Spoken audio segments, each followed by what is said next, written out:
The anime begins with a girl named Midori, who finds herself buried as the endless tasks pile up, leaving her drained and longing for a break. The fatigue is visible in her eyes and the way she drags her feet, a clear sign of her struggle. After another grueling day, Midori reaches her home.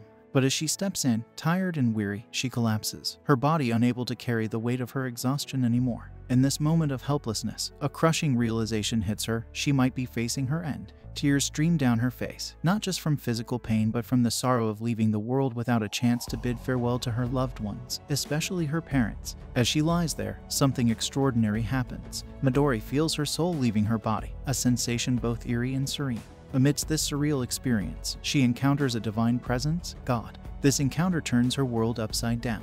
God, with a mysterious smile, presents her with a challenge. He reveals a world called Aztalan. It is a world torn apart by the cruelties of humans against other species. Midori's task is to judge humanity itself, to decide whether it deserved to continue existing. The weight of this responsibility terrifies Midori. The idea of making such a monumental decision is too much for her. She tries to refuse, but God understands her fears and offers her a unique power: the ability to be reborn with a special connection to animals. This intrigues Midori, a girl who has always found solace in the company of animals, particularly fond of her parents' cat and all things fluffy. Seeing her love for animals, God grants her powers related to them. Without waiting for her consent, he reincarnates her. Midori wakes up in a new world, in a grand house, surrounded by a family that looks at her with love and adoration.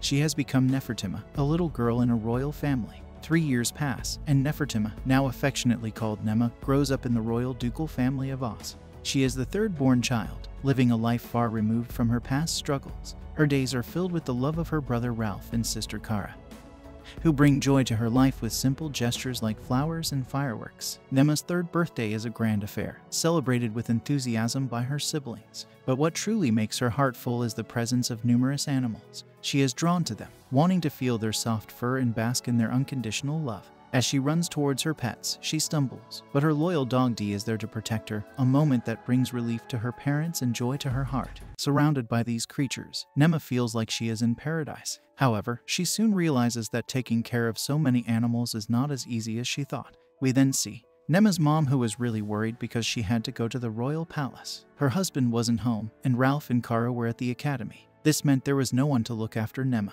so her mom decided to take Néma with her to the palace. Before they left, she reminded Néma to behave herself since it was her first time going outside. Néma, super excited about the adventure, promised to be good. On their way to the royal palace, Néma was fascinated by all the new faces and sights. She didn't see any signs of trouble or persecution.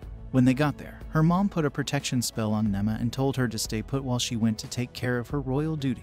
But Néma, curious and excited, forgot her mom's instructions. She saw a bird and couldn't resist chasing after it. She ran all the way to the palace garden. There, she found not just birds but also squirrels and other animals. They seemed to love Néma, and she was overjoyed playing with them. Suddenly, she noticed a pair of fierce but beautiful eyes watching her from the bushes. All the animals quickly disappeared. Néma turned her attention to these eyes. She realized she was looking at a sky tiger, a rare and majestic creature. Even though she knew she should be careful around such a beast, she was captivated by the sky tiger and couldn't help but feel a connection to it. The sky tiger, a large and majestic animal, licked her, showing that he liked her. Néma felt comfortable with him and enjoyed how fluffy he was, feeling like she was in a whole new world.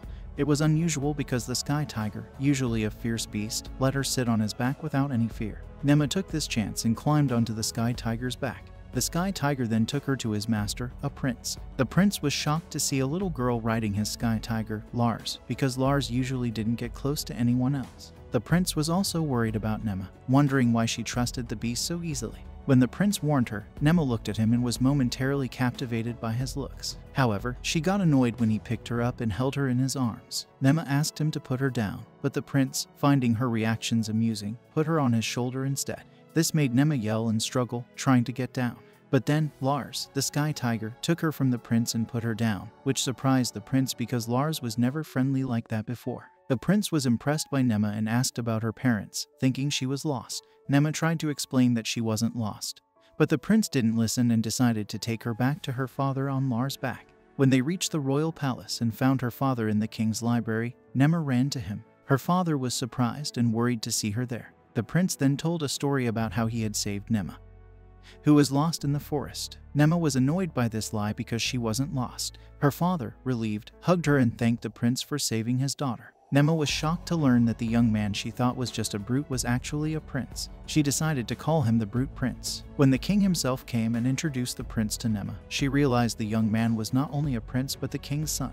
Néma used her charm to win over the king, who allowed her to come to the royal palace again. This made her very happy, but she knew she still had to face her mother's anger for not following her instructions. To calm her mother down, Néma mentioned the king's approval for her to visit the palace again. Hearing this, her mother relaxed, and Néma was excited about the prospect of meeting them again. The scene shifts to Néma's mother, who gives Néma some important advice. She tells Néma to be careful around Lars, the holy beast, and explains about the sky tiger, which is a special animal that gets its power from something called elementalism. This is different from humans, who get their power from something called mana. Because Lars is a holy beast, he is usually only friendly with his master. Hearing this makes Néma a bit sad. Néma's mom advises her to only visit the sky tiger when she's alone.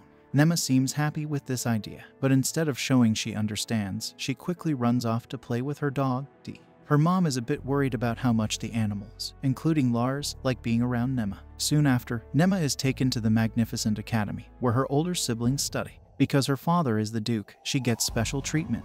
To avoid any more trouble, her mother reminds her to stay close and hold her hand. At the academy, her parents are given special seats to watch a competition that is set up by the teachers using magic.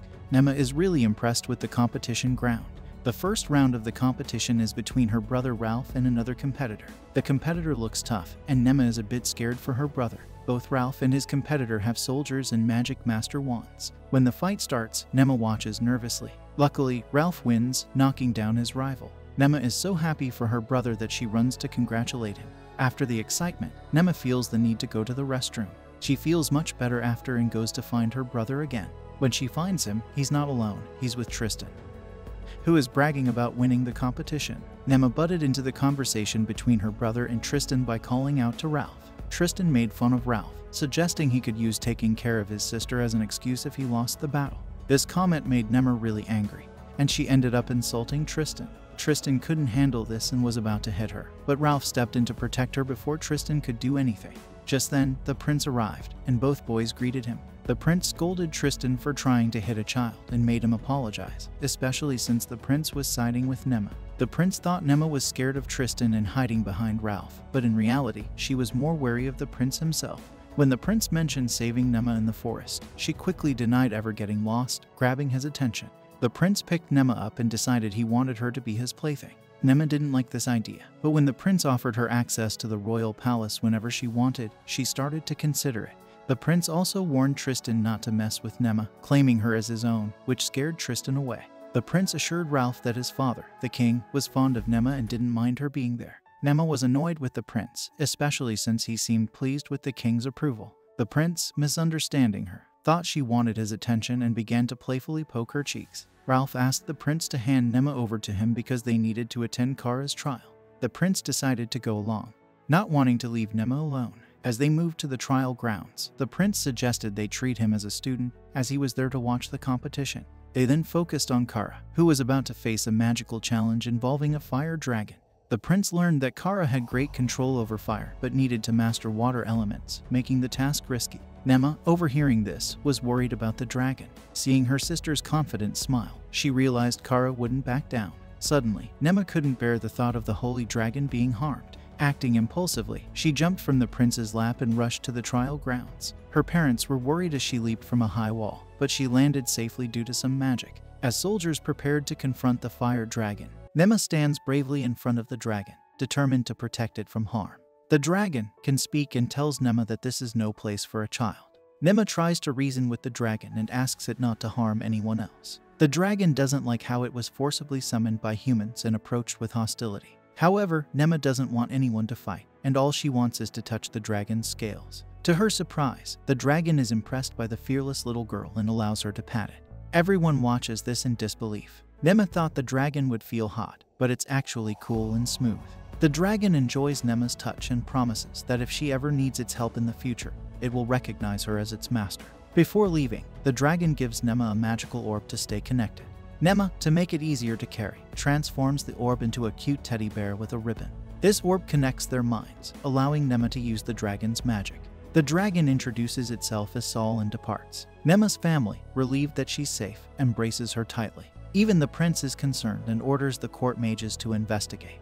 He warns Néma's father that other power-hungry individuals in the palace might want her. Then his father says that he might have to eliminate them if they try to use his daughter. Néma is then brought before important people, including the king, to discuss the events involving the fire dragon at the academy. Néma feels a little scared in front of all these important figures. Néma, her father, and mother are questioned about the agreement Néma made with the dragon. While it may not have been a formal pact, Néma can still use the power of the fire dragon. However, she hasn't received the holy blessing of the beast. Néma is confused by this turn, and the king wants to make sure that Néma won't use her power to harm the kingdom. Néma's father, Daeland, solemnly swears that Néma will never do any harm to the kingdom. He promises this on his name. If Néma were to break this vow, her father's life would be in danger. After a thorough investigation, a mage explains that the dragon's appearance wasn't due to an incorrect incantation, it was God's will. Néma believes the same, as God was the one who reincarnated her in this world in the first place. Others present also see it as God's will and believe that holy beasts exist in their land because God has high expectations for their king. They hope the king will bring an era of peace where humans rule. Néma, being smart, detects a pattern of brainwashing with a divine message in their political discussions. This is exactly why God sent her here, but she plans to take her time and enjoy the fluffy moments before making any judgments. Understanding that such conversations can be boring for Néma, the prince suggests that she go and play with the magical beast Lars. Néma is thrilled to finally have the chance to pet and interact with Lars. The prince says something to Lars, who agrees enthusiastically. Lars is excited because there's a lot of meat for him to eat. Néma decides to feed Lars with her own hands, and Lars enjoys being fed this way. After feeding Lars, Néma plays with his paws and enjoys his fluffy fur. She's delighted to play with Lars to her heart's content. While playing, she felt the warmth of the fur and sleeps. Néma looks incredibly cute and adorable even while she's sleeping, especially in the eyes of her father. Everyone watching is equally impressed with her talent. In fact, they want her to form a formal pact with the dragon as soon as possible so they can use the dragon's power in their battles. Many also want to keep her under their watchful eyes for safety. The royal general is worried about Néma's safety and suggests assigning a bodyguard to protect her at all times. Néma's father is grateful for the general's assistance. The church also expresses interest in taking Néma under their guidance, but her father declines, seeing it as nothing more than indoctrination. He strongly opposes the idea of the church being anywhere near her. Despite his objections, the church representative insists on their proposal. However, he backs down when Lars, the magical beast, gazes at him. Still, he questions whether Néma is truly his daughter, claiming that she doesn't resemble her sibling. Néma's mother steps forward and clears up the confusion by revealing that they have taken the true Mana oath. This means that if any of them were unfaithful, they would bear the mark of the fallen. There's no such mark on any of their forehead. The priest still doesn't back down and says that maybe only Néma's father had taken that oath, but Néma's mother says that they have taken their oath in front of King and ask him if he is questioning the king's judgment. The priest gets shut down, but even after this clarification, many people still support the idea of Néma going to the church. They get into an intense debate and finally concludes. Meanwhile, Néma is sleeping, and Lars starts licking her, but he's just trying to wake her up. The meeting concludes, and the king grants Néma permission to move freely within the palace. However, she'll need supervision in certain areas. The prince tells her about the various animals in the palace that she's bound to like. Later, she meets Gwyn Fields from the 2nd Brigade of the Royal Guard. The prince asks Gwyn to take Néma to the dragon stables. Gwyn isn't thrilled about the assignment, and there's some tension when he encounters a rival. Néma didn't care about their rivalry, so she asked them to take her to see the dragons. Dan, who works in the castle, showed Néma his job, and it turns out he takes care of small dragons and some dragons that can't fly. When Néma saw these dragons, she thought they were cute. She realized that Dan really loves his job. Néma wanted to pet the dragons, but she knew it would be hard. So, she tried to use the sunshine orb to make the dragons happy. But this scared all the dragons, and they surrounded Dan and Néma. They ran towards a large dragon, and for some reason, Néma knew his name was Gaizel. This surprised everyone, and even more so when Gaizel said he would play with them for a while. Néma wanted to fly through the air, so she got on Gaizel's back, as if she could fly without anything. While flying, Gaizel told Néma that he could feel the presence of the fiery dragon in her. Néma explained that she had an orb that let her talk to the dragons. Gaizel recognized her as the Maiden of the Dragons and welcomed her. He took her to a beautiful field of flowers where many other dragons were nearby. Néma didn't miss the chance to enjoy the scenery, swim in a lake, and play with the other dragons. During this time, Dan was puzzled about how Néma knew Giselle's name and how she managed to ride him, as he is a proud dragon.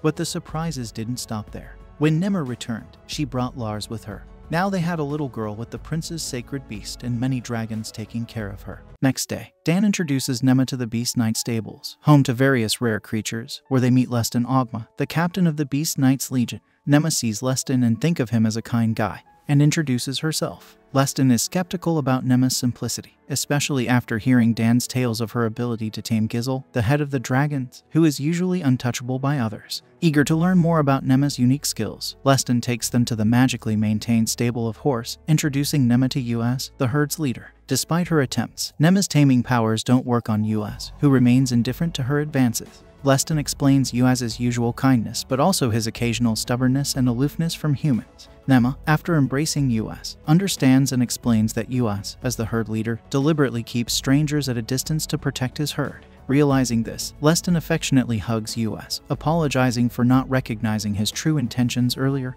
which pleases Néma. For a horseback ride, Dan and Néma choose Hugh, a gentle horse ideal for beginners. As they explore the beast stables, Néma eagerly anticipates interacting with the animals. Along the way, she notices baby giant birds digging holes, which Leston explains is their way of searching for food when hungry. Suddenly, the playful baby birds start chasing them, a common occurrence leading to frequent injuries among the Beast Knights. Panicked, Néma calls out for help. In response, Yuaz, fed up with the chaos, lets out a powerful roar that scares the baby birds away, bringing a sense of relief to the group. Néma is grateful to Yuaz for his assistance, and they continue their adventure towards the beast stables. Once there, Les points out a herd of wakas, known for their incredible speed and used as messengers in urgent situations.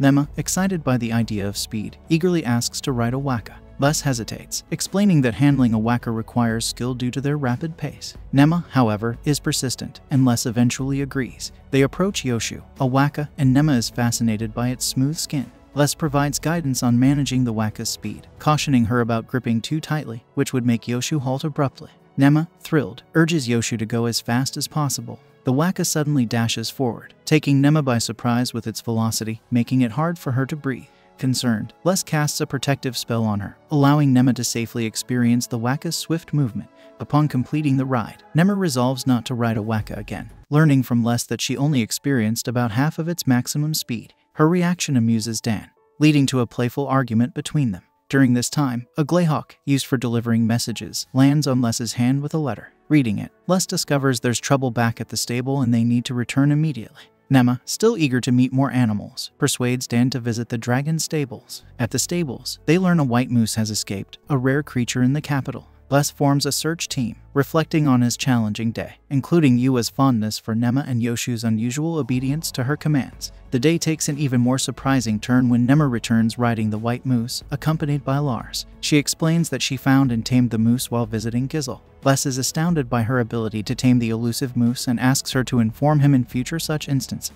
Realizing Néma's unique gift with animals, Les feels a twinge of envy, wishing he had such a talent. The next day marks Néma's birthday. Her parents express their love and offer to fulfill one of her wishes. Néma's request is simple yet joyful, a trip to the city. On her birthday, Néma excitedly prepares for her first solo trip to the city. Her father, Dayland, initially objects, citing safety concerns, but her mother, Killa, suggests she should be accompanied by Paul and Karna. Arriving at the market, Néma is amazed by its beauty and the variety of shops. Karna explains that the royal capital is divided into 4 areas: the Noble District, Commercial District, Common District, and Industrial District. This design was the vision of the first king, who wanted the city to look splendid from above. Their first stop is at food shops, where Néma is enticed by the delicious-looking food. She asks Karna to teach her how to use the local currency. Karna explains that the smallest units are called rai, with 10 rai equaling 1 copper ingot.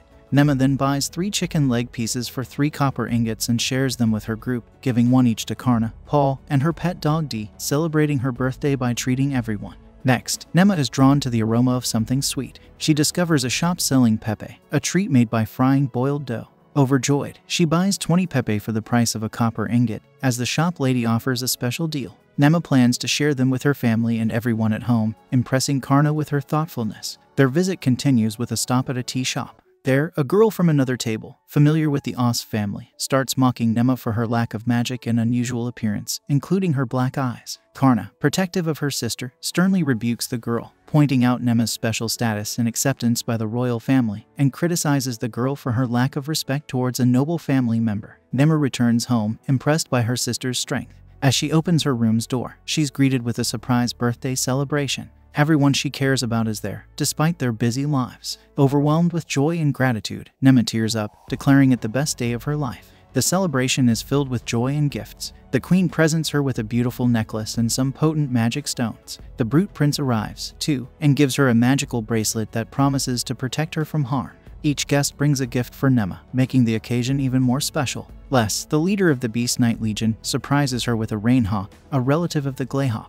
He explains his choice. Néma was fascinated by the Greyhawk, but it's too large for her to handle, so he thought a rainhawk would be more suitable. The party leaves Néma elated, feeling it's the best birthday she's ever had. She lovingly names her new rainhawk companion Nox, cherishing the special bond they will share. The next day, Néma is outside, having fun with her bird, Nox. She calls out to him, and he flies right over to land on her arm. That's when Dan comes over and notices what she's doing. He tells Néma that people who are alike stick together and mentions to Lies that he knew Néma was working on training Nox, but is amazed by how much progress she's made. Néma is always doing things that surprise them. Lies then suggests they should try to have Nox fly even further the next day. Néma nods in agreement, but it's clear from her face that she's not really happy. Dan sees this and asks her what's bothering her. Néma admits that she might not be able to hang out as much anymore because she has to spend more time on her study.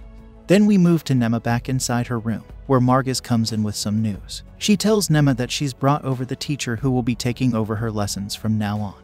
The next morning, Néma met her new tutor, Annalie Dessa, who came into her room to say hello. Annalie looked so elegant and proper that Néma thought she was the perfect image of a lady. But as soon as the butler left, Annalie showed her true colors. She told Néma she had to improve how she talks, especially about calling her parents Mama and Papa, which Néma agreed to. However, Néma was shocked when Annalie suddenly hit her with a stick for looking at her the wrong way. Annalie explained that as a member of a noble family, Néma must always control her emotions, no matter what. Just then, the butler came back with tea, and Annalie quickly acted nice again, pretending they were getting along great. That's when Néma's really tough lessons began. Annalie was strict, using the stick to discipline her and trying to teach her how to be a proper lady. She even said she had taught Néma's siblings, who were very talented, but she promised to make Néma just as good. After a long and tiring lesson, Néma went back to her room, exhausted. She couldn't believe Annalie had treated her brother and sister the same way and thought maybe Annalie was just playing a trick on her. Néma considered telling her dad everything, but she knew she had to handle it on her own. She made a promise to herself not to let Annalie defeat her. The day after, when Annalie noticed Néma slouching again, she didn't hesitate to correct her with a stick. But this time, Néma, instead of getting mad, gave her a super cute smile and said she'd be more careful. Annalie was taken aback by the smile, but then Néma let slip that it was just her professional smile from her old job before she came to this life. Even though she managed to handle the situation with a smile, Néma started to wonder how long she could keep this up. After they had dinner, everyone noticed Néma looking really down, which was odd because she usually never leaves anything on her plate. Her mom, Killa, tried to find out what was bothering her, but Néma just ran off to her room without saying anything. Right before Néma could disappear into her room, her brother Ralph caught her with a bit of his magic. He told her she needed to think about what to say to their mom, especially since Killa was really upset, which Néma thought was way scarier than Annalie's mood swings. Just then, their mom asked Néma straight up if Annalie was the reason she's been so sad. Néma explained she wanted to handle her problems by herself because she knew her mom would just make Annalie stop being her tutor if she found out what was happening. Her mom gently told her that Annalie is known for being super proper, and that Néma wouldn't win if she tried to face her the usual way. She advised Néma to really learn from Annalie and to understand her to get through this challenge. Before Néma could respond, Ralph did a magic trick that made all of Néma's bad feelings go away, making her feel a lot lighter. He promised he wouldn't get in the way of her dealing with Annalie, but also promised to help her feel better whenever she was down. After hearing her brother's supportive words, Néma couldn't help but smile and make a promise to herself to win this battle. She also realized just how great her brother was at lifting her spirits. A year passed, and Néma transformed into a well-mannered young lady who knew exactly how to talk, eat, drink, and interact with others like a true noble, impressing Annalie, who acknowledged her noble upbringing close to the royal family. Noticing a change in Annalie's demeanor, something Néma hadn't seen in a year, she got curious about what was on her tutor's mind. She asked Paul for some insight, and received a note explaining that Annalie's family were devoted followers of the Church of Divine Creation. Hinting at a background Néma was skeptical, thinking them to be overly zealous and out of touch with reality. Curious about the church's stance, Néma inquired about the Aku kingdom, which was suffering from a severe drought leading to loss of lives and famine. Despite seeking aid from neighboring nations and churches, only Gash and 2 other countries had offered assistance. Néma questioned why the Church of Divine Creation hadn't offered help, expecting that they would step in during such a crisis. Annalie explained that the church believed the Aku kingdom was being punished by God for siding with the beast people, according to a divine revelation received by their high priest, and therefore, they refused to assist. When Néma asked if Annalie had ever met the beast people to justify such fear, Annalie's disturbing smile revealed a deep-seated terror, indicating that their fearsome reputation made them untouchable, and justified the church's stance in her eyes. This revelation led Néma to understand that Annalie's earlier strictness wasn't just about discipline. It was influenced by her deep-rooted belief. Shocked and angered by Annalie's narrow-mindedness, Néma couldn't hold back her disappointment, calling out Annalie's behavior as unacceptable. In response, Annalie slapped Néma, proving to her that this wasn't about education anymore. It had turned into outright violence, fueled by Annalie's insulted pride. Right after the tense moment, Néma stood up for herself, saying she wanted to be the kind of lady who makes her family proud by helping others, not just someone who stays quiet and looks pretty. She didn't want to disappoint her dad. Annalie tried to shut down the conversation by saying that politics were for the higher-ups, not for them to worry about. But Néma pushed back, wanting to learn how to be a real lady, one who's stylish and knows how to behave around men, but also stays true to herself. She questioned Annalie on how women are supposed to make men happy, but Annalie couldn't handle the question and just ran off. Later, when Dalen noticed Néma's cheek, she asked him not to retaliate against Annalie, wanting to handle the situation on her own terms. Yet, her father still warned Annalie to not repeat her actions. As time passed, Néma turned 5 and learned that her family looked after the northern part of the Gash kingdom. Dalen, her dad, planned a trip there for work and thought it would be a good experience for Néma too. She was excited to go. They used a magic circle to instantly travel to the northern lands. There, Warneskilva, the local lord, greeted them. Néma introduced herself politely, and then dashed off to explore. She was amazed by the snowy city, even more so when the snow turned into a beautiful ice shower. Dalen quickly used his magic to keep her warm, reminding her of the cold weather and the need to dress warmly. He gave her cozy clothes that made her look even cuter. Together, they set off to complete their royal tasks, making the most of their journey and enjoying the adventure along the way. Néma, the adorable girl, was excited not for the work but to meet and play with the unique creatures and monsters of the land. When they got there, the city's mayor greeted them warmly and led them to his office, where they were treated to a delicious meal, making Néma feel a bit shy. But the visit wasn't just for pleasantries. Dalen explained to the mayor that he'd heard about the troubles with monsters in the area, and planned to build outposts for knights to protect the city and keep the monsters at bay. Dalen also had a special task for Néma. He wanted her to use her dragon powers to clear the monsters from the forest. This idea made Néma nervous, as she was afraid using Saul's power might accidentally set the forest on fire. To address her concerns, Dalen suggested asking Saul for advice and to figure out what monsters they were dealing with in the Needlefrost forest. After calling on Saul, they learned that there shouldn't have been monsters there to begin with. However, now there were goblins and some rare frost spiders, but they were supposed to be much farther south. This news made Dalen suspect foul play by humans rather than a natural occurrence of monsters migrating. He decided to handle the situation himself, determined to get to the bottom of it. On the other hand, Néma wondered if perhaps a god's influence was at play. The next day, Néma gets ready to venture into the forest. She carries a rabbit-shaped bag, a special detective amulet, and a knife she received on her birthday, all neatly packed in her rabbit bag. Unexpectedly, Nox arrives and perches on Néma's arm. She informs Nox that he will be their main scout in the forest. With everyone prepared, they gather at the edge of the forest. Their leader cautions them to be careful, emphasizing the potential encounter with monsters. The scene transitions, and they begin entering the forest. The elder, a seasoned hunter in the area for decades, mentions he has never witnessed anything like the current situation. Néma realizes the vastness of the forest, and seeks reassurance from Nox, knowing he's watching over them from above. Eventually, they reach a specific tree and decide to take a break, enjoying lunch prepared by the elder. Suddenly, they hear rustling in the bushes, and a soldier swiftly draws his sword, cutting down a tree. To their surprise, a beautiful rabbit emerges, frightened. The soldier reassures everyone that it's just a rabbit, and encourages them to relax. Hearing about a rabbit, Néma thinks it must have fluffy skin, but when she finds it, she sees that it's hurt. Before she can reach it, the rabbit runs away, making Néma wonder if she lost her powers. The soldier explains that they are not here to kill monsters, but to avoid them because the smell of blood attracts dangerous creatures. Despite this, she runs into the forest to help the little guy, showing she can't leave it alone even if it doesn't like her. Soon, she spots the rabbit again and approaches it. Before she can react, the rabbit jumps on her, hugging her. This makes Néma believe her powers aren't lost, and she still has her taming abilities. She decides to go back to the group to treat the wounded rabbit. Suddenly, someone traps her in a net, and Néma passes out. When she wakes up, she's surrounded by monsters and wonders who they are. Upon closer look, she realizes they're goblins. One goblin comes close, trying to eat the rabbit, but Néma stops him, saying she doesn't want him to eat it. Hearing this, the goblin steps back, unsure of what to do. Néma realizes that they can understand her, and wonder why they all look sad. She asks the goblin what they are going to do with her, but the goblins gets even more confused hearing her. She suddenly thinks that they looks cute, but then realizes that they're monsters. Two goblins take her to a nearby cave where she finds a boy and a girl named Nino, and Pino inside. Néma asks if they were kidnapped like her, and the girl confirms but scolds her for asking silly questions.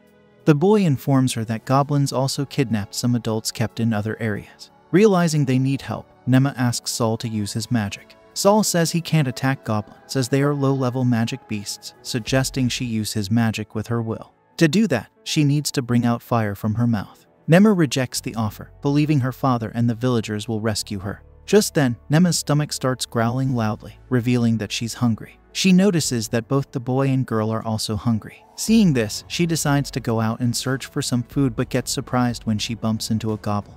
Instead of getting scared, our brave girl asks the goblin if he has some food because they are hungry. The goblin, finding her cute, agrees to her request and gives her a fruit. She finds it bitter but the goblin peels it for her, and this time, Néma finds it sweet. She blushes, saying she hasn't eaten such a sweet fruit before. Wanting more fruits for Nino and Pino, she realizes she doesn't know how to peel them. Then, she uses the knife she got on her birthday to peel the fruit. The goblins watch and learn, becoming friends with Néma in no time. Suddenly, she hears roaring sounds in the cave and finds a hobgoblin there upon reaching. The hobgoblin tells the little ones not to bring human children to the cave, and Néma realizes she can talk to them. She asks why they kidnapped them, and the hobgoblin says it's in their nature. However, they take good care of the lost children, even if they are human. Curious, Néma then asks why they attack humans. The hobgoblin explains that they do it to survive in this world. They were thrown out of their forest by humans, not just goblins but also kobolds, orcs, and ogres. Humans kept pursuing them, and those who couldn't fight or endure the cold perished. Being weak, they kept running and ended up in this forest. Néma realizes it's all humans' fault and decides to tell her father. However, she wonders what to do about the goblins, realizing she can't leave them alone. She asks if they want revenge, but the hobgoblin says they just want to go back to their old way of life, hunting and being hunted alongside animals and monsters, being part of the forest. Néma believes these goblins aren't from this forest, and settling here would upset the ecosystem. She has an idea and whispers it to the hobgoblin. The hobgoblin likes Néma's idea and asks if they can kill the humans. Néma explains that in battle, only the fittest survive, but she can't guarantee the humans' survival. However, she believes it should work out if they form a contract.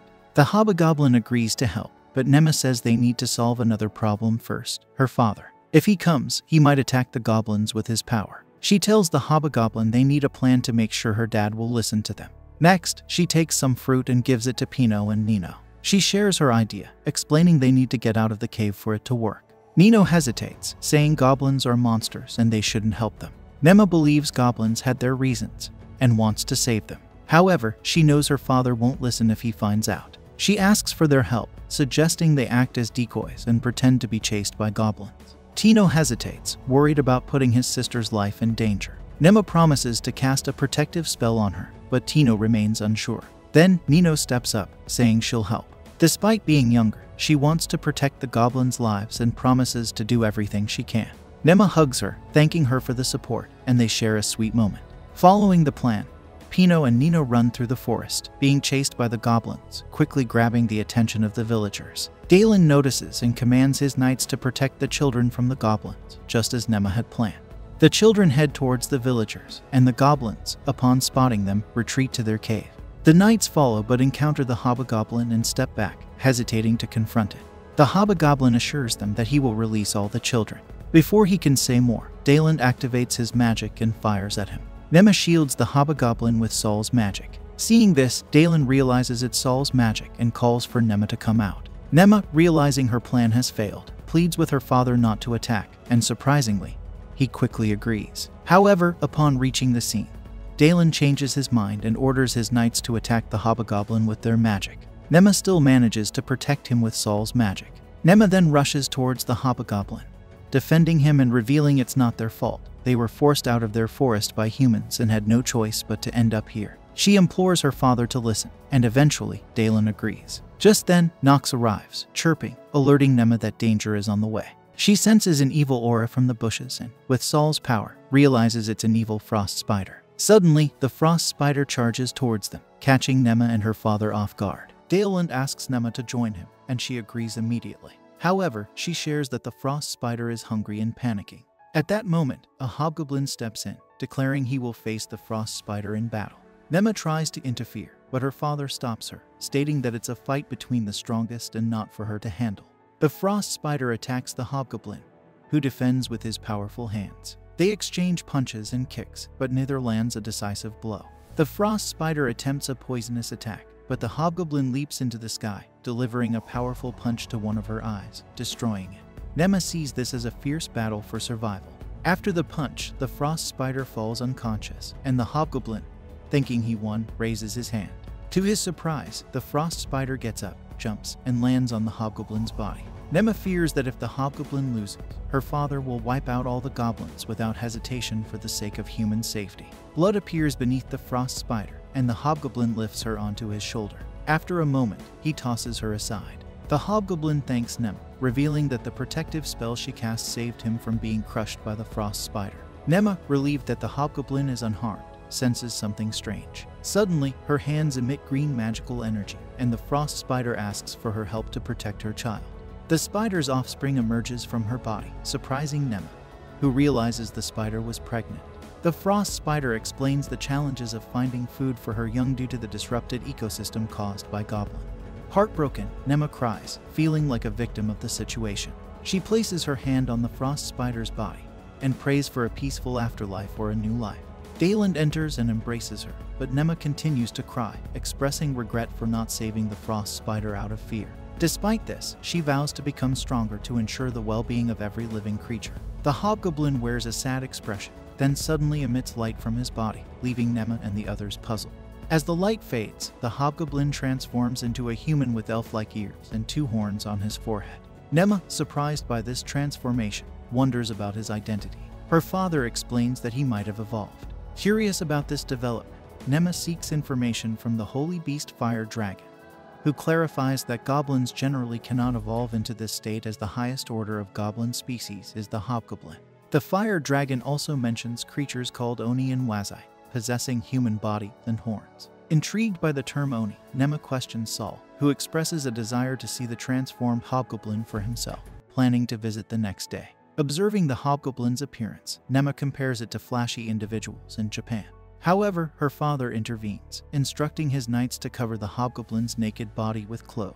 Néma takes on the role of teaching the hobgoblin how to wear clothes, expressing gratitude for saving their lives with a hug. Her father, once again, advises her to distance herself from the hobgoblin and go to bed. The baby frost spider approaches Néma, and she asks if it wants to join her. The tiny frost spider hops onto her arm, making Néma think it wants to be her companion. Grateful for the protection and strength provided by the spider's mother, Néma decides to name her Gracia, explaining that Gracia means thank you. Every time she utters Gracia, it symbolizes her gratitude to the frost spider for making her stronger. Suddenly, a white mark appears on Gracia's head, leading Néma to believe she has tamed another formidable creature. The following morning, the hobgoblin, now in a human form, begins clearing the area with the assistance of small goblins. Néma confronts the hobgoblin guy, urging him to release the captured humans. He agrees, fulfilling his promise to her. Soon after, a healing knight arrives with a white rabbit, healed from its injury. Grateful, Néma wishes to bring the rabbit home, but her father, Dayland, advises against it. He explains that keeping wild animals distorts their nature, affecting their ability to fend for themselves. Dayland uses the metaphor of ripples, explaining that taking the rabbit home would create a ripple in the world, influencing other ripples. He emphasizes that even small actions impact the world. and minimizing disturbances leads to a more peaceful world. Despite her initial desire to keep the rabbit, Néma decides to let it go, understanding the potential consequences. Néma then introduces the young frost spider, expressing her intention to bring it home. However, Dalen reacts with horror, clarifying that the frost spider is not an ordinary animal but a monster. The hobgoblin guy educates them on monsters, labeling them as defective creations. Goblins, like him, are considered defective versions of humans, and frost spiders are similarly flawed versions of spiders. He reveals that monsters gain strength by receiving a name from a powerful being, allowing them to use magic and receive blessings. Curious, Néma questions the hobgoblin guy about his name, only to learn that he has none. This revelation leaves her in shock, pondering how he can be so formidable without a name. The hobgoblin guy admits he's jealous of the young frost spider, which already has a name. This revelation prompts Dalen to insist that Néma must take the frost spider home with them. They bid farewell to the goblins and head to the village. In the village, the kidnapped people reunite with their families. Néma asks Nino and Pino about their family, discovering they belong to the Iriga family. Dalen recognizes the family and instructs his knights to escort them safely. Pino expresses gratitude, and Nino, despite her initially intimidating look, invites Néma to visit their home. Néma happily hugs Nino and promises to come. The next day, Saul arrives, and Néma excitedly hugs him, finding his skin perfectly smooth. Saul mentions that the hobgoblin guy has remnants of elemental power, but Néma, absorbed in petting Saul, pays little attention. Saul reminds her that the hobgoblin guy can use elemental powers like the holy beast. The hobgoblin guy confirms this but admits he doesn't know how to use them. At this moment, one of the knights showcases his earth magic by creating a clay doll. Néma requests the hobgoblin guy, now named Shinki, to showcase his elemental powers. Astonishingly, with just his voice, Shinki effortlessly obliterates a clay doll, leaving Néma and others in awe. Intrigued, Néma inquires if Shinki can wield other magical elements. To everyone's surprise, he exhibits mastery over fire, wind, water, and earth elements. Observing Shinki's abilities, Néma believes they will be useful for her plan. However, her father overhears and queries about the plan. Néma reveals she has devised a way for humans and monsters to coexist peacefully, but decides to explain later. Realizing Shinki is a unique creature, she impulsively names him Shinki, leading to her shock when a taming mark appears on his forehead. In a state of disbelief, she wonders why these unusual occurrences keep happening to her, attributing it to the work of God. Apologizing to Shinki for the unexpected situation, he bows to her, expressing loyalty along with the goblins under his command. Grateful for their allegiance, Néma, now blushing, acknowledges Shinki as her master. In the village, Néma tells her father that her earlier thoughts about humans and monsters living together mean that monsters are losing their homes and need new places to live. She suggests putting up a barrier on the uninhabited mountains for these displaced monsters. If the mountain becomes overcrowded, they can turn it into a training ground for adventurers. Néma explains that they can make money by building inns and shops at the mountain's base, and both adventurers and monsters can keep each other in check. Dalen worries that this plan could lead to monsters attacking humans for survival, but Néma says it's all part of the struggle to survive.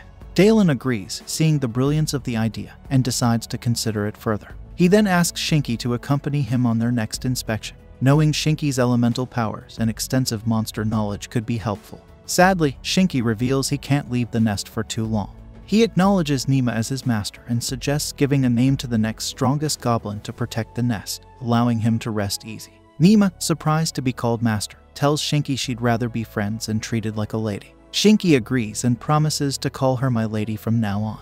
He then brings her to his nest and introduces her to the next strongest goblin, who happens to be a girl. He explains that the girl goblin is his right hand and will become a hobgoblin after a few more hunts. Néma initially thinks the girl goblin will become an ugly hobgoblin but decides she'll still be cute. Néma asks the girl goblin what she likes, and she says she likes flowers. Néma sees some special flowers from the valley called suzerain flowers and happily names the girl goblin Suzuko after them. Another goblin arrives and asks Néma for a name too. Suzuko explains that he's very weak because his last group was destroyed by monsters, and he wants to become stronger to protect his current group.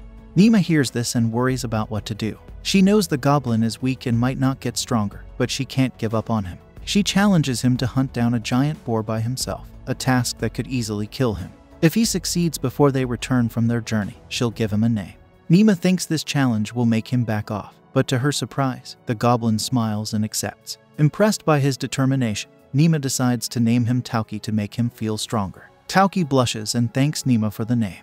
They set off for the forest, and on the way, Shinki asks Néma about always being surrounded by others. She explains she loves her family and all creatures. Shinki looks sad, mentioning he also had an older brother but he died in a battle against the humans. Néma comforts him, saying he's her friend now, which makes Shinki happy. Then they continue toward the town of Cass in the Parzath proxy. On the journey, Dalen asks Shinki for directions to the town, and Shinki gladly helps. He explains the path they take, including 3 mountains and a rough river. Dalen shows out areas marked in red on a map where monsters are attacking villagers, suggesting the troubles might be caused by humans. He tells Néma he'll leave her with her brother Ralph, who's arriving in the town, while he goes to investigate the monster attacks. Néma is happy to spend time with her brother and they reach the town.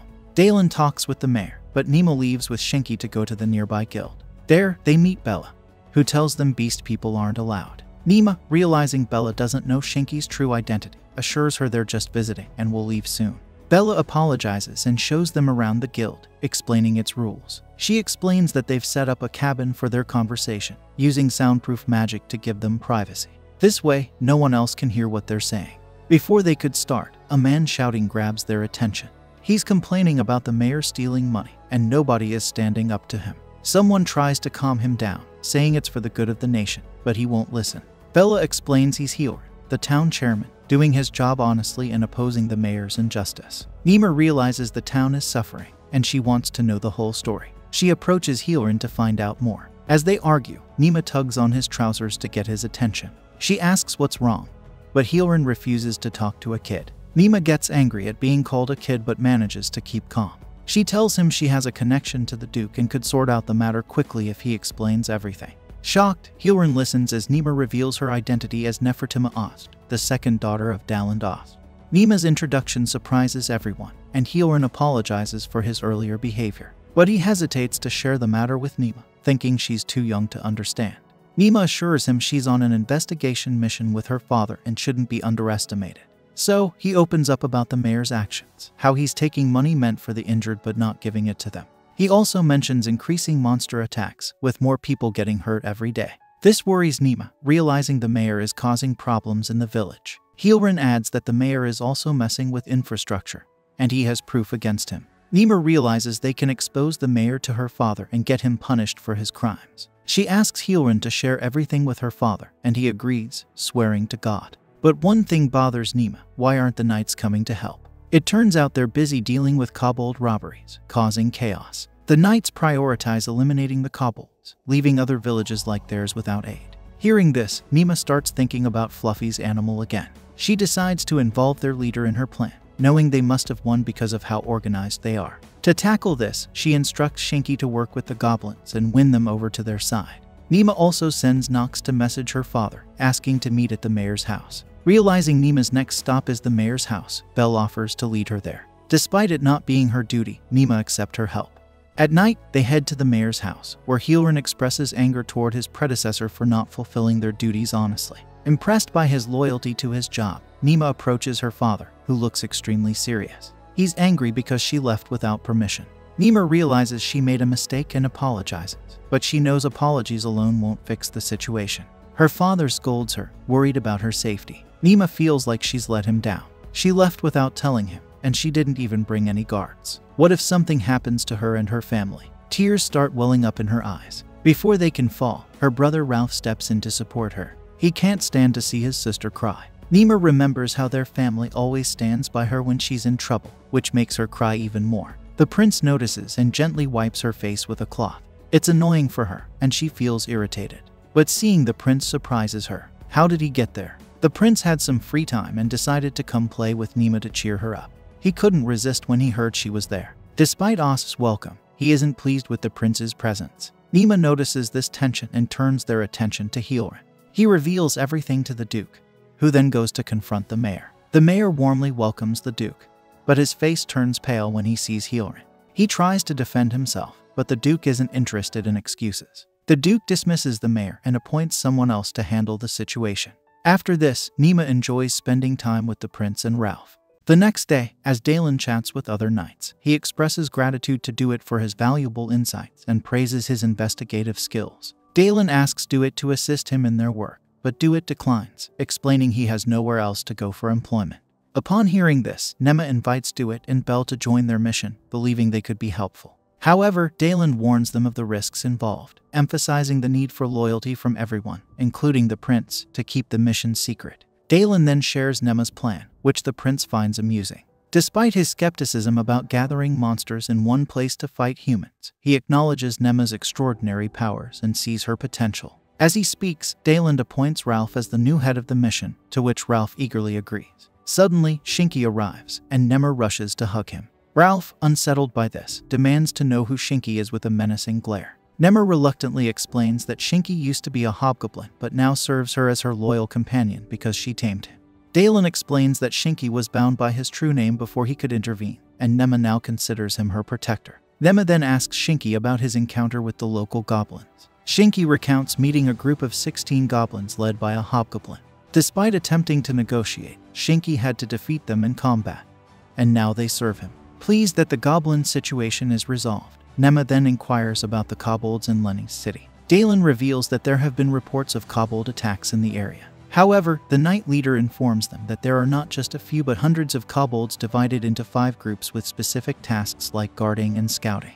Each group is led by a high-ranking kobold, with an even higher-ranked werewolf overseeing them all. When asked how they obtained this information, the leader explains that unable to handle the powerful monsters, they sought help from the Adventurers Guild, which provided the details. Néma, looking curious, asks about the Adventurers Guild leader's identity. Dalen suspects someone from the guild might be withholding information from the royal capital, as they haven't received any updates. The knight leader mentions that his friends informed him the regional commander previously worked at the central headquarters before being reassigned here. This revelation piques Néma's interest, leading her to speculate that the regional commander might be behind the information blockage. This revelation not only concerns Néma but also makes Dalen realize he can't trust anyone, fearing they have numerous enemies yet unknown to them. Belle suggests providing intelligence reports from inside the Adventurers Guild, but the prince dismisses the idea, warning that enemies could be found not only within the guild but also across provinces and the kingdom. This revelation dampens Néma's spirits about her plan, but Ralph encourages her, expressing confidence in their father's abilities to outsmart their enemies. Assuring Néma that their father is always one step ahead and will ensure the success of their plan, Néma responds with a cute smile. With this decision, Dalen names their unknown enemies Renohark and dubs their attack on the monsters the Southern Province Incident. He requests the knights to assist his son in the mission before returning to the royal capital the next day, and the knights happily agree. Néma feels touched by their support and expresses gratitude, looking forward to working with them. Dalen then advises Néma to rest while the adults discuss matters. Néma happily agrees and wants to nap with Lars, but Ralph stops her, explaining that Lars is Will's holy beast. Néma becomes upset and threatens to nap with Shinki instead, prompting the nerdy boys to take Shinki away. Néma then tries to ride Gracia on Lars' back but hesitates, admitting her fear of him. However, she soon falls in love with him after climbing onto his back. Eventually, Néma also jumps on Lars' back, and they enjoy a peaceful nap together. The following day, as they journey towards Lenny's city, the prince wonders what to name Néma's plan. Ralph suggests a silly name, but the prince rejects it, proposing to call the mission the Shiana Project, as it signifies strength and courage in Celestian. He thanks the god of divine creation for granting Néma amazing powers and feels envious of her favor with the god. However, Néma reassures him that it's not just her who is loved by God, but everyone. These comforting words make the brute prince believe that God loves him too, as evidenced by his royal birth. Meanwhile, in the royal capital, Dalen reveals to his family that Néma is accompanying Ralph and the prince on a secret mission. However, this news doesn't sit well with Karna, who scolds her father for allowing Néma to partake in such a dangerous endeavor at her young age of 5. Though Dalen mentions that 2 holy beasts are with Néma, Killa notices something else in his expression, indicating Nema's hidden agenda. Dalen decides to disclose everything, and Killa expresses joy at her daughter's noble work.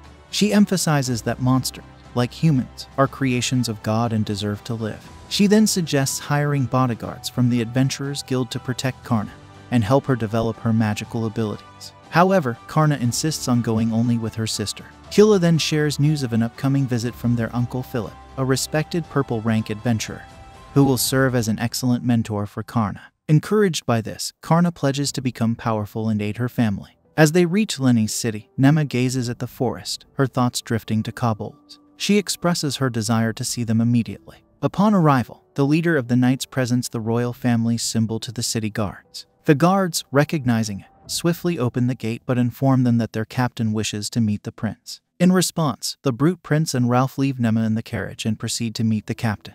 Néma, feeling furious, calls upon the wind spirits to aid her and eavesdrops on their conversation. The captain, Dylan Noctis, greets them warmly and introduces himself as the commander of the Parzith District Office and a member of the 1st Legion. He warns them about the danger in the area due to rogue kobolds and urges them to return to the royal capital promptly. However, Ralph informs him that they are here on the orders of Néma's father, Duke Dalen, to monitor monster sightings. Understanding their mission, the captain escorts them to the proxy lord. Néma feels delighted, believing that her plan is proceeding smoothly. They meet the proxy lord, who appears unwell from 3 sleepless nights. Néma then look at the knight and realize that he is the knight who got demoted. He explains the nightly attacks by kobolds and the inability of their guards to stop them. Seeking aid, he has enlisted support from the Adventurers Guild to assemble a formidable team. When questioned about the squad's arrival, the proxy lord mentions they will come after their leader, Red Halata, arrives. The brute prince reminisces about knowing Halata when they were Blue Halata, leading Néma to assume they must be formidable. However, she realizes with dread that their strength could mean the obliteration of the kobolds. In a panic, she voices her concerns, prompting Ralph to empathize with her. Prince then requests the proxy lord to guide them to the kobolds, believing that Néma's abilities can resolve the situation before Halata's arrival. Néma expresses gratitude to her brother as they make their way to the town.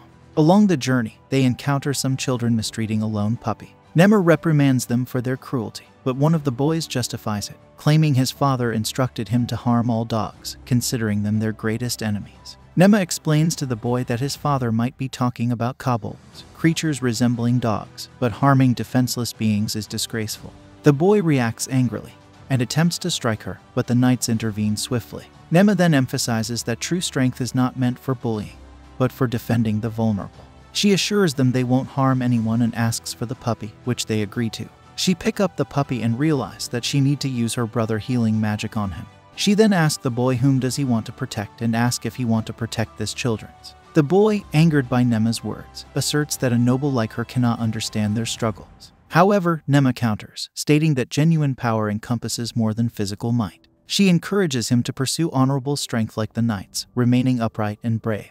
Moved by her words, the boy leaves, declaring his determination to grow strong and protect others, revealing his name before departing. Afterward, Néma requests Ralph to tend to the puppy's injuries, to which he readily agrees. Ralph heals the puppy, and the puppy opens its eyes and instantly loves Néma. Néma asks him about his mother, and it gazes toward the forest, suggesting it may not belong to anyone. Shinki informs Néma that the puppy is a kobold's offspring, leading everyone to realize that even kobolds harbor affection for Néma. Despite the risk of provoking the kobold horde, Néma decides to reunite the cub with its mother, moved by its tearful eyes. She reassures everyone that they have Lars to protect them, believing that this will prevent an immediate attack from the kobolds. Determined to return the cub to its mother, Néma pledges to do everything in her power to ensure its safe reunion with its parent. The following day, while they journey towards the forest to return the kobold's cub, they notice something strange happening in the city. Dewitt points out that the city bell, which usually rings at noon, hasn't sounded yet. He explains that according to the law, the bell should ring every hour, even in emergencies. Dewitt suspects the town may be hiding something and expresses his desire to investigate. Memo understands his concern and gives him permission to proceed, but she warns him to be cautious and return immediately if anything goes wrong. They part ways with the Dewitt group and continue towards the forest to reunite the kobold cub with its mother. Along the way, Néma asks the cub if they're going in the right direction, and the cub confirms enthusiastically. However, it urges them to hurry as it's eager to see its mother. Noticing the cub's impatience, Shinki carries Néma to lighten her load. Ralph and the brute prince disapprove of this action and want to punish him. As they press forward, they hear noises from nearby bushes. The knights investigate and discover it's just a small slime. After observing the slime, Néma imagines that its body must feel very squishy, and she wonders what would happen if she were to squeeze it. But before she can act on her curiosity, Shinki informs her that the slime is seeking their assistance. He explains that he can understand most of the monster's language, and the slime is asking for help because its companion has weakened and needs aid. Upon hearing this, Néma feels compelled to help save the slime's comrade's life. She seeks permission from Ralph, who readily agrees. Néma then asks the slime to lead them to its companion. As they follow, they encounter a large slime filled with vibrant colors. Néma is puzzled by its appearance, and one of the knights explains that it's a parent slime capable of producing countless offspring. He clarifies that the colorful objects inside the slime's body are baby slimes, soon to be born. Curious as to why a parent slime is in a cold area, Néma learns that cold regions pose risks to them and their offspring. If the parent slime gives birth here, both she and her babies will be in danger. Concerned, Néma urges the slime not to give birth in this environment, but the slime is unable to comply. The brute prince reveals that once slimes become parent slimes, they become parasitic, losing their ability to move of their own accord. Néma ponders what they should do, as she doesn't want the slime to perish in this cold environment. To her surprise, the brute prince explains that slimes are unable to reproduce while inside someone's body. Shocked by this revelation, Néma asks the slime if it would harm her if she offered it shelter within her body. The slime assures her that it would, but if she were to attempt to control Shinki's body, it would consume him. Realizing she may be trapped due to her ability to tame creatures, Néma concludes that the slime will only reside within her. However, Shinki reveals that if the slime inhabits her inner organs, she won't need to go to the bathroom anymore, as the slime will digest whatever she consumes. Excited by this prospect, Néma believes she can eat as much as she desires without gaining weight. With this newfound understanding, Néma decides to offer the slime a place within her body, despite warning it of the challenges she faces in life. Unperturbed, the slime, now named Shizuku, accepts. Néma successfully tames the slime. Afterwards, the slime safely enters Nema's body without causing any harm. Ralph checks on her well-being, and Néma assures him that she's okay, though she can sense Shizuku's consciousness within her. The brute prince then inquires about the other slime, noting that it will soon become a parent slime. Néma decides to tame her as well, naming her Haku, and resolves to take her along to find a safe place where she can safely reproduce. Just then, the kobold cub approaches Néma, wondering if she had forgotten about him. Néma reassures him that she hadn't forgotten, but was helping someone else. With determination, they set off once more into the forest, intent on finding the kobold cub's mother no matter what. Along the way, they use their magic to try to locate the energy of the kobolds, but surprisingly, they find nothing. Seeking assistance, they ask Lars for help, but he explains that despite being a holy beast, he is unable to detect a magical aura hidden within the forest. Néma thinks there must be someone in the forest with enough power to hide from humans and even holy beasts like Lars. She asks Lars for help, and he agrees, releasing some of his energy into the forest. The brute prince asks if Néma has found a way to locate the kobolds. She explains that she believes there's something in the forest beyond humans, spirits, or monsters, something beyond their imagination that could help them find the kobolds' location. She recalls the brute prince mentioning this mysterious entity when he read her a book at the palace. She suggests that they haven't found the kobolds because this entity doesn't want them to. As they approach a tree where many animals are gathered, Néma believes they've found the place they were searching for. Suddenly, she recalls the brute prince's words about rare creatures evolving into guardians with special powers to protect their territory. Understanding this, Néma believes that the tree they've found is the guardian tree, a unique being neither magical, living, nor spiritual. She introduces herself to the forest guardian and apologizes for any trouble they've caused. The guardian responds, expressing surprise at her royal status, accompanied by a holy beast and monsters. Curious about her identity, the guardian seeks information. However, Néma hesitates, knowing she can't reveal her true identity as a reincarnated being. The guardian then inquires about her purpose. Néma explains they seek the kobold's hideout to reunite the cub with its mother and leave promptly afterward. Unfortunately, the guardian informs her that he can't disclose their location. He sympathizes with the kobolds, who fled into the woods to escape relentless pursuit by humans. As an act of pity, he concealed their whereabouts from further harm. Néma acknowledges the wrongs committed by humans, but emphasizes her goal of reuniting the cub with its mother and finding a peaceful resolution with the kobolds. She shares their plan to relocate the kobolds to avoid conflict, as adventurers are dispatched to eradicate them. Néma expresses her determination to aid the kobolds at any cost. Understanding her intentions, the guardian agrees to assist but cautions against deceit, warning of dire consequences if she betrays his trust. He offers his help, underscoring the gravity of her commitment and the importance of honesty in their dealings. Upon hearing Néma's willingness to make a solemn promise, the guardian trusts her without the need for an oath. Pleased with his decision, he clears a path for them and invites Néma to visit him once her task is complete, to which she gladly agrees. With this matter resolved, Néma shifts her focus to providing food for the kobolds and inquires about their dietary preferences. However, before anyone can respond, a sense of foreboding grips the monsters and beasts. Without warning, a hostile bug lunges at Néma, but Nox intervenes swiftly, dispatching it with a forceful kick. Lars swiftly disposes of the bug, reducing it to pieces. Recognizing the insect, Shinki identifies it as a mushi, known for its delicious taste when roasted. Despite initial hesitation, the group decides to try it, discovering its delectable flavor, which even impresses Néma. Inspired by this discovery, Néma devises a plan and urges the knights and Lars to hunt down the mushi, intending to present them as a gift to the kobolds. As they venture forth and collect the insects, they encounter a shadowy area where kobolds launch an attack. Néma assures them they come in peace under the forest guardian's blessing, and offers them a mushi as a gesture of goodwill. Impressed by her sincerity, the kobolds agree to lead them. Afterward, they stumble upon an area bustling with kobolds engaged in their usual daily routines. Observing the scene, Néma is struck by the idyllic atmosphere, likening it to a paradise of fluffiness. Suddenly, one of the kobolds approaches her, questioning the presence of humans in their territory. Néma explains that they've come to reunite a lost cub with its mother. Confirming the cub's identity, the female kobold expresses concern about the cub being outside the forest. The cub admits that he was left alone by the other cubs, prompting anger from the female kobolds who wish to reprimand them.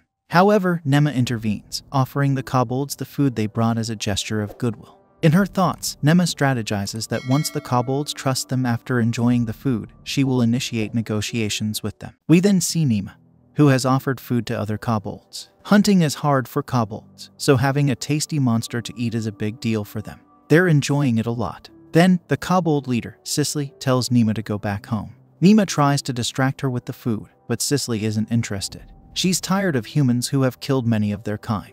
She's become their leader, but she doesn't want to hurt humans. Néma tells her that a squad is coming, and they're coming to kill them. Néma learns that Cicely can read the stars, and they are telling her to stay there. Néma wants to help them and suggests a plan called Project Shiana where humans and monsters can live together peacefully. But Cicely rejects it. She says that she don't trust humans. She asks Néma to leave to avoid trouble. Ralph also wants her to go home as it's getting late. Néma decides to leave, promising to come back tomorrow. As Néma leaves, Cicely gazes at the stars, feeling a sense of hope. The stars suggest that a savior has come to protect them. But she can't understand how can a 5-year-old girl save them. When Prince and Ralph got home, they both got letters explaining their duties. Ralph learned about Karna's arrival, worrying Néma because all her siblings will be together, hinting at something important happening.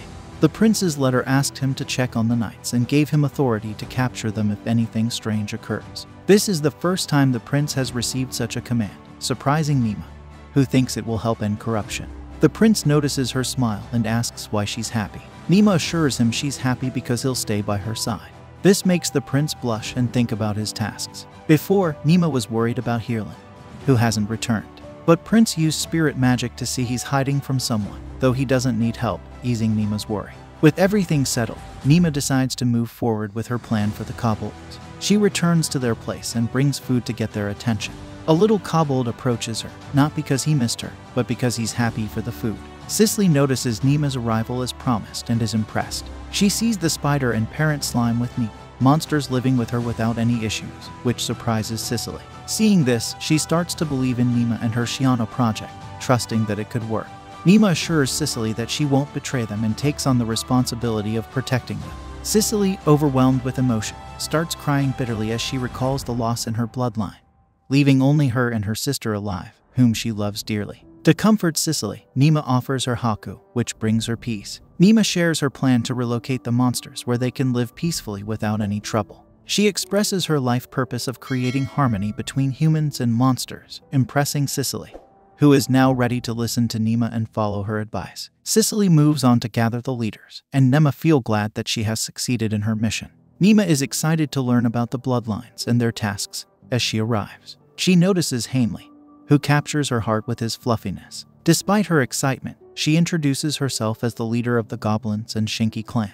Hanley is surprised that such a young girl could be a leader, but he has no choice but to believe her. Hanley reveals his name and bloodline, which is from the healing department, and explains that kobolds are divided into 2 groups, hunters responsible for fighting enemy, and those focused on daily life tasks. While they usually live separately, they cooperate when living harmoniously. Néma is also curious about kobolds who can't walk on 2 feet like others. She learns that it's because their muscles aren't strong yet, as they are not yet adults. Understanding this, she expresses her desire to touch Hanley's fluffiness.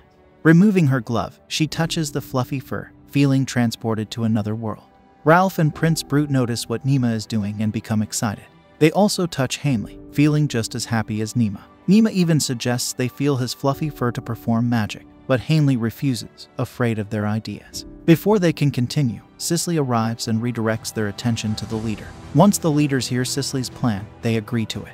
They see it as a way to live peacefully and protect their bloodline. The issue remains finding a new place to live, but for now, they can stay here until Néma finds a suitable location. They are aware that the extermination squad is coming to eliminate them, but they prefer to face them rather than flee. Néma plans to move to the south, where they can discuss with the extermination squad. She knows the kobolds can do this quickly, but it's risky. Suddenly, a young girl with cat-like features warns everyone not to trust Néma, claiming she'll only lead them to trouble. Cicely scolds her for meddling in adult matters and reveals that she's her little sister. Nemo is puzzled by this, as the girl doesn't look like a kobold, but Prince Brute explains she's from a Star Wolf tribe. Not that it matters to Néma. Néma is simply enchanted by the girl's adorable ears and tail. The girl then expresses her belief that humans are greedy and cruel, causing their suffering. Néma acknowledges that some humans can be cruel, but she's there to help. She asks the girl if she has any ideas to save their pack, but the girl feels left out of important discussions because she's just a kid. Cicely tries to silence her, but Néma insists she speak her mind. The girl tearfully admits she wants to fight humans to protect her tribe. Néma invites her to join their squad, assuring her safety and her sister's peace of mind. As the girl considers the offer, Néma can't resist petting her head, eager to get closer and eventually touch her tail and ears. Upon hearing this, Cicely instructs the Beast Girl to stand by Néma's side and protect her from any danger. She emphasizes that Néma is their last hope, and the Beast Girl eagerly agrees. Néma insists she doesn't need a savior because she has her brother Ralph and Prince Brute to defend her. However, Cicely explains how the stars foretold that Néma would be their savior, and she's determined to keep her safe at all costs. Cicely acknowledges that without Néma, they wouldn't be having this conversation. Meanwhile, as the kobolds converse among themselves, Néma asks Ralph to infiltrate the extermination squad. When questioned about her reasoning, Néma explains that Ralph's healing magic could prevent unnecessary casualties. Upon hearing this plan, Ralph agrees, and the kobolds prepare for battle. Suddenly, one of the kobolds named Fika, who is also the little cub's brother, explained that his little brothers will join their group.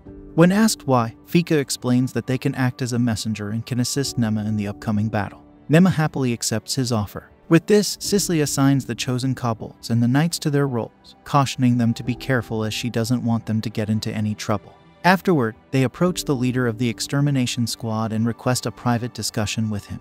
The leader agrees and escorts them to his room. On the way, Néma notices DeWitt serving as a servant, but he stops her from exposing his true identity. Néma becomes suspicious, sensing something fishy about DeWitt's disguise. Before parting ways, she discreetly arranges to meet DeWitt later that night. In the room, Ralph expresses his desire to join the extermination squad, citing that he could be instrumental in saving innocent lives. Suddenly, a concerned knight whispers something to the leader, prompting him to hastily exit the room with the knight. Shinki calls upon the spirits for assistance, and they reveal that some knights attempting to intervene in a conflict with adventurers have been injured. Néma and the others rush to the scene to investigate. As they gaze at the injured knights, Ralph notices that 2 healers aren't enough for the wounds and decides to assist them. Néma, our girl who has been reborn, feels the situation is dire and wonders how they got hurt so badly. The tough prince explains that they were attacked by a carnivorous creature, and the cuts are from wind magic. Just as Ralph starts using his healing magic, Néma prays to God, asking for strength for her brother to save the innocent with his magic. Ralph's magic reaches all the knights, healing them instantly. The squad leader is astonished by what he sees but praises Ralph's amazing magic. Yet, he doesn't realize it was Néma's prayer to God that saved everyone. Now that the knights are all healed, Will asks one of them about the incident. The knight explains they encountered a carnivorous beast in the dungeon, which attacked them from behind. Furthermore, the beast had a beast master controlling it. Néma is surprised to hear about the beast master controlling a carnivorous beast, and can't believe how someone can do that. But the tough prince thinks to himself that the rumors about people controlling such beasts might be true. At night, Néma heads to her brother's room but feels exhausted on the way, realizing they now have to deal with a new problem, the beast master. She thinks it's very tough for a young child like her to handle both the beast master and the kobold's issue at the same time. Despite feeling tired, she enters her brother's room and sees DeWitt already there. She asks about his health and then if he has any insider information about the knights. DeWitt reveals that after joining the knighthood, he investigated and found out that the regional commander has been involved in stealing relief aid, embezzling funds, and taking bribes from adventurers. The tough prince asks if there's proof of this illegal activity, but Duet explains there isn't because regional knights are known for their shady practices. Then, the tough prince comes up with an idea. He suggests checking the knight's supplies since they often overorder in case of emergency. If they look into their orders and deliveries, they might find evidence. He assigns Duet for this mission and gives him his royal crest, instructing him not to let go of the truth behind it at any cost. Néma thinks to herself that now Duet has the royal crest, his life will be in even more danger as people will come after him. With this in mind, she advises him to take care of himself and only gather information about the culprits, as she and the others will handle the rest. Additionally, she summons the spirits and instructs them to protect Duet's life at any cost, revealing him as her friend, who expresses gratitude for her generosity. After their departure, Ralph informs Will that the Red Enchilada group will arrive tomorrow, and things will become difficult thereafter. But the tough prince reassures him not to worry about Néma, as she chose this path herself. The following day, the tough prince takes charge and informs everyone about Néma's plan to save lives. He discusses the extermination squad, the Red Enchilada group, and their members, organizing them into 15 groups, each consisting of 2 healer magicians. While he shares all this information with the kobolds, Néma can't believe that Will, who is also a prince of the kingdom, is sacrificing the lives of his knights and people for the sake of monsters. She reflects on her plan and acknowledges that Will is unaware of it, yet he agrees to support her request. Néma wonders if they'll succeed but tells all the kobolds to get ready for the battle and the possible casualties. Will advises her not to dwell on failures, assuring her that she's chosen the right path and will eventually succeed. Néma expresses concern for innocent lives, but the tough prince encourages her, emphasizing her crucial role in the battle. Suddenly, Will receives a message from the Wind Spirit, informing Néma that the captured carnivorous beast and the Beastmaster have been released. Ralph's squad investigates the perpetrators. Néma, feeling the situation worsening, worries about what will happen the next day. The following day, Néma is greeted by the 2 little kobolds, who affectionately hug and lick her. One of the fighter kobold leaders reassures Néma, telling her not to blame herself for the battle as they've all chosen to fight. He explains that although he's lived a long life, his sole purpose now is to protect their horde and Néma, believing it will lead them to safety. Before leaving, he encourages Néma to stay focused, emphasizing the importance of her concentration in the battle. Néma, smiling, promises to do her best. They gather with all the kobolds, and Will informs them about the impending arrival of the Red Enchilada and the Beastmaster. The young beast girl arrives and asks Néma about her well-being. Néma feels happy when the young girl expresses concern for her, unable to resist touching her fluffy ears. Suddenly, the beast girl hears something and alerts everyone that adventurers have entered their territory. Meanwhile, the Red Enchilada group senses something odd as they navigate the forest, getting lost twice. Following Néma's plan, as the adventurers reach the checkpoint, Shinki creates dense fog to obscure their vision, while Lars strikes them with thunderous lightning, nearly taking out the front line. The kobolds handle the remaining adventurers and capture the Beastmaster, binding him to a tree.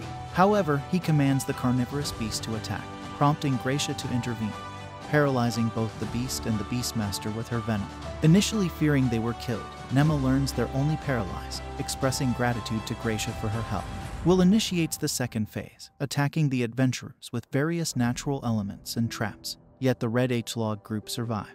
Syria, one of their members, revives fallen adventurers with a central cast spell. Néma recognizes the adventurers' strength and fears they may reach them if not stopped. She seeks Saul's assistance, but he declines, explaining his spell could harm her too. With no other option, Néma orders the kobolds to engage in battle. Despite their efforts, the Red Enchilada group easily defeats most of the kobolds. A member of the group, skilled in hearing, alerts leader Yaga to the presence of nearby humans, potentially aiding the kobolds. Yaga also admitted that he heard what sounded like a child, but he brushed it off as his imagination. With this realization, he urges the other knights to regroup as they're close to defeating the kobolds. However, when they witness a large explosion caused by fire magic, he advises them to hold back for now. Yaga suggests to the leader of the extermination squad to retreat and focus on defense while attending to the wounded knights, as he believes their adversaries are formidable. The leader disagrees, insisting they've only eliminated half of the kobolds. But Yaga insists that if they continue fighting, they'll lose all their knights. At that moment, Sarah suspects the kobolds may be planning something, using the battle as a distraction. Ralph asks what it could be, and Sarah suggests that the kobolds' final evolution form is werewolf, and they might be hiding those warriors in reserve. Yaga explains that monsters fall into 2 categories, those that evolve and those that don't. The ones that evolve gain unique strengths like magic and speed. He fears that if werewolves with advanced evolutions are present, they have no chance of defeating them. Just then, Ralph gathers the group and asks them to promise not to share what he's about to say. After they solemnly swear, Ralph expresses gratitude and reveals that there's a wicked group up north hunting monsters, causing them to flee to their kingdom. They don't know much about this group, but they call it Runohark. Galga mentions hearing a child's voice during the battle, suspecting that humans might be aiding the kobolds. Ralph inquires if they've seen the child, but they haven't. He suggests the voice might be from their female warriors or other creatures, perhaps just their imagination. The leader of the extermination squad realizes there could be stronger monsters and beasts assisting the kobold. Concerned about losing more manpower, he decides to call off the battle and orders his men to retreat. Just then, as Ralph breathes a sigh of relief, they witness lightning striking nearby. Upon investigation, they find all the kobolds have vanished. This brings an end to our episode. If you enjoyed it, then don't forget to like, share and subscribe to our channel for more anime recaps. Néma is shocked to see wounded and dead comrades. The commander's sister cries at the horrible sight of killings. Néma realizes this battle is different from what she watched before. Some friends who were with them are now dead. Feeling sad and blaming herself, Néma gets angry. Shinki and the prince come, and the prince orders lightning to be prepared. They strike the enemy with lightning and quickly leave to avoid more attacks. After an hour, they reach safety. The commander meets them, and Néma asks about the captured adventurers. The prince says they left them behind. He tells Néma about the casualties, 14 dead and 11 severely injured, despite the healer's efforts. Néma feels very sad and blames herself for what happened. She cries, thinking about how one of the dogs sacrificed himself to save her. She wishes she had acted faster to save him. Remembering the commander's words about responsibility, Néma tells everyone to stop crying, saying it dishonors those who died. One of the people accuses Néma, saying everything happened because of her. Néma admits her mistakes but refuses to let anyone disrespect the memory of the fallen. She tells them to stop feeling sorry for themselves and reminds them that those who died did so to give them a chance at a better life. Néma promises to become stronger and risk her life to protect them all. She remembers her responsibility to Shinki and the kobolds, vowing to save them no matter what. Spica joins her, pledging to become stronger and protect the herd with Néma. The commander steps in, saying sadness won't bring back the lost ones. They must move forward and honor the path paved by the fallen. He supports Néma, saying he brought her here, and if anyone harbors hatred towards her, he will bear it too. Turning to Néma, he asks her to lead them to peace, believing she is their savior. Despite the challenges ahead, they find hope in the stars and in Néma's leadership. Néma feels a sense of satisfaction when praised by her companions. They reassure her, saying they've endured many trials because of her leadership. Néma expresses confidence that despite challenges, the journey will eventually become easier. Her companions advise her to trust in Allah for guidance. Néma then asks if everyone is content, and after a brief silence, their commander, speaking as the leader of the healers, expresses his support and admiration for Néma's care and leadership. He reminds them that the fate of those they've lost was destined, emphasizing the importance of resilience until the end. Lady Mua declares her commitment to continue, and everyone agrees to follow Néma's lead. After receiving applause, Néma discusses their next steps with the group. They decide to send the kobolds to Mount Latima, near the Myoga region's borders. Those who fell in battle will be entrusted temporarily to the Forest Guardian. As the sun sets, Prince will instruct everyone to return to their designated spot. Cecily approaches Néma, expressing her desire for her younger sister to join them on their journey, despite her current weakness. She asks for Néma's assistance in helping her sister during their travel. Understanding the importance of her sister learning to live among humans and adapt socially, Néma agrees to bring her along. Spica, excited by the news, eagerly awaits her sister's arrival. Cecily then requests Néma to give her sister a name now that she has grown.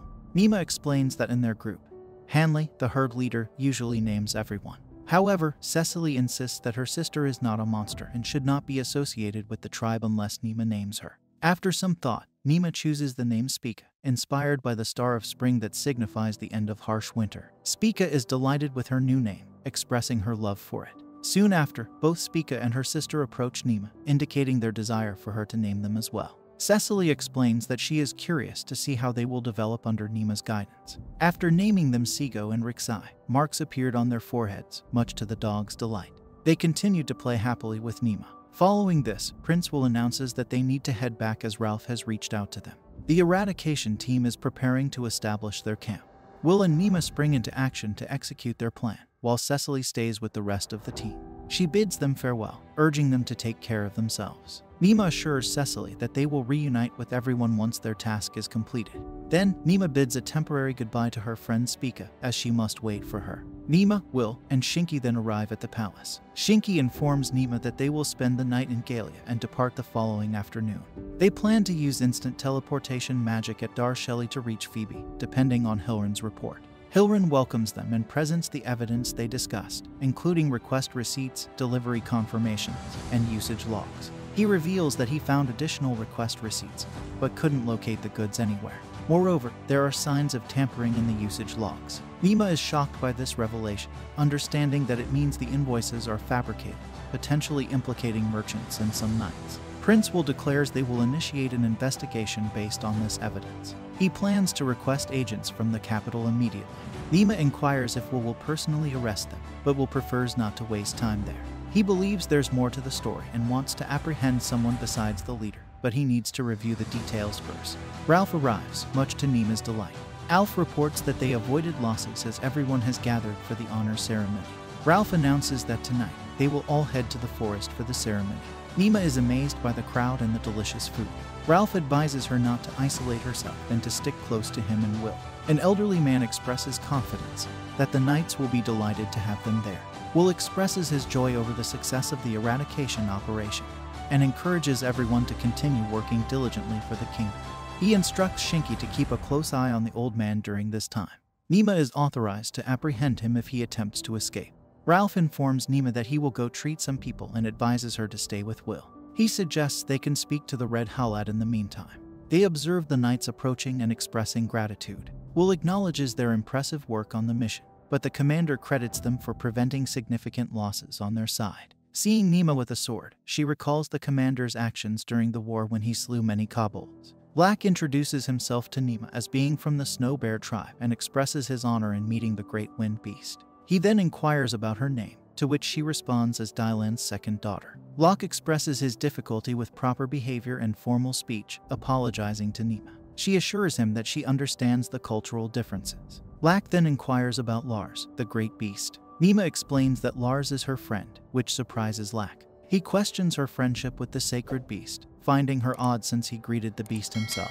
Lack decides to go get some food, and Néma invites him to join her. Lack agrees, curious about the food options. Will asks Lack about his promise to Ralph, and Néma explains that Lack will also meet with him. Will invites the other knights to join him as Néma seems quite fond of Lack. The commander remarks that Lack enjoys the company of children, although they tend to be afraid of him. Néma asks Lack if she can touch his ears, and Lack consents. She observes the texture of his ears, noting the smoothness at the bottom and the fluffy texture on top. Néma notices many children talking to Balger, who becomes irritated with her presence. However, Mr. Nanelia assures him that Néma won't interfere with his work. Balger explains that his efforts are for survival, and he aims to become as strong as his father to protect everyone. He then hurries off to attend to his duties. Meanwhile, Lack carries Néma and remarks that she doesn't resemble the nobles. Néma acknowledges that she often hears that remark. Upon reuniting with her family, her sister Karna embraces her tightly, expressing how much she missed her and questioning what she was doing without her. As they all sit down to eat, Néma compliments the delicious food and offers more to Nox, Gracia, and Haku. Karna shares that she has already formed a pact with the monsters and feels greatly loved by the divine creator.